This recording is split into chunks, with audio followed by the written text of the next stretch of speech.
Tributes are being paid to the trailblazing Radio 1 DJ Annie Nightingale. Annie died at the age of 83. She was the station's first female presenter. She went on to become its longest-serving host. She championed all genres of music, from rock to acid house, and she helped introduce generations to new wave and punk, that, of course, in the 70s. One of those bands was the Buzzcocks. Founding member Steve Diggle has been talking about Annie Nightingale's legacy. This is Annie Nightingale presents on BBC Radio 1. Hey, hi, hello. It's Annie Nightingale. Thank you for joining me. She had a passion for what she was talking about, you know. And you got that wonderful feeling from her, you know. There was a wonderful feeling of freedom about it.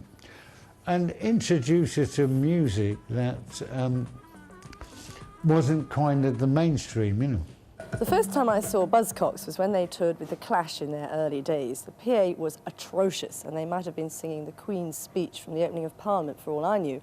But even then, it was obvious that they had a lot of potential.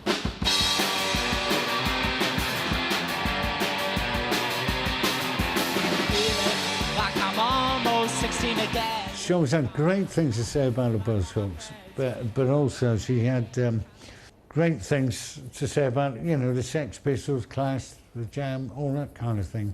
She welcomed that new spirit and breeze that came in.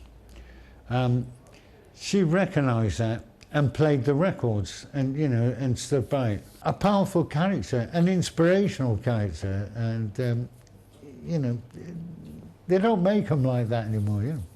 She was inspirational as a woman and a presenter of the DJ, a free spirit, and also she championed punk. There have been some wonderful tributes coming in. Let's speak to broadcaster Georgie Rogers now. Morning to you, Georgie. You're obviously from a different generation, a different time and place. But what did Annie Nightingale mean to you?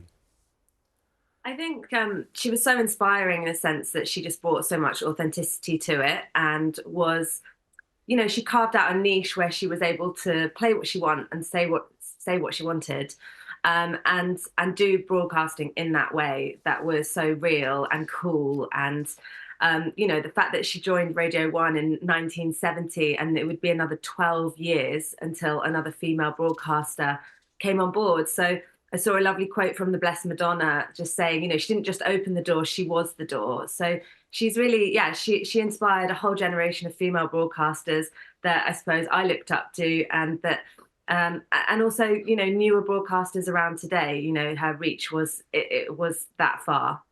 Yes, as you say, when you have that length of career, obviously you are doing something right. And what do you think, was it her sort of, her love of music and the curiosity about people that meant that it always worked? It didn't matter what generation it was or who she was talking to, it always just worked. Yeah, definitely. I think when you have that curiosity and that passion for music, and, you know, she said herself in interviews, she was always seeking something new and exciting, always moving with the times. I think you can kind of have quite a broad picture of what you play and people accept, you know, all of the genres that she championed and all of those new DJs that she championed and producers coming through. And for artists, you know, to get radio play from someone like Annie Nightingale is always a really big thing to get, especially if they're early on in their careers. It really does help to get those plays on the radio. And yeah, she had such a diverse, eclectic taste and always kind of delivered it with this, you know, with knowledge and passion. And I've heard a lot of people say she was very funny, and, you know, a nice tribute from Annie Mac saying, you know, she always had the messiest desk in the office, the most fabulous outfits and the best stories. So, yeah, she'll be much missed, I'm sure.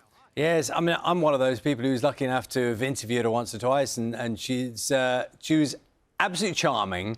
And it's an overused word, I know, but she was cool. It is kind of one of my assessments. And I think even if you didn't know, if you're sort of learning more about her now, the way she delivered what she did, her style and everything, there's something very cool about her.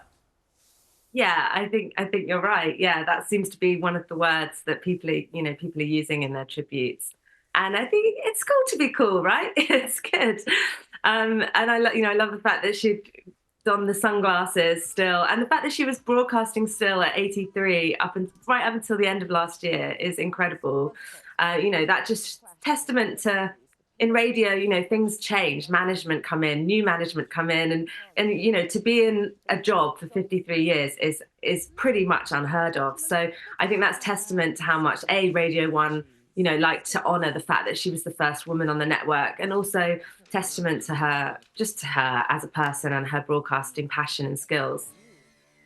Georgie, it's been good chatting with you this morning. Thank you very much. And I know you, along with a lot of other people, paying great tribute to Annie Nightingale. Thank you for your time this morning.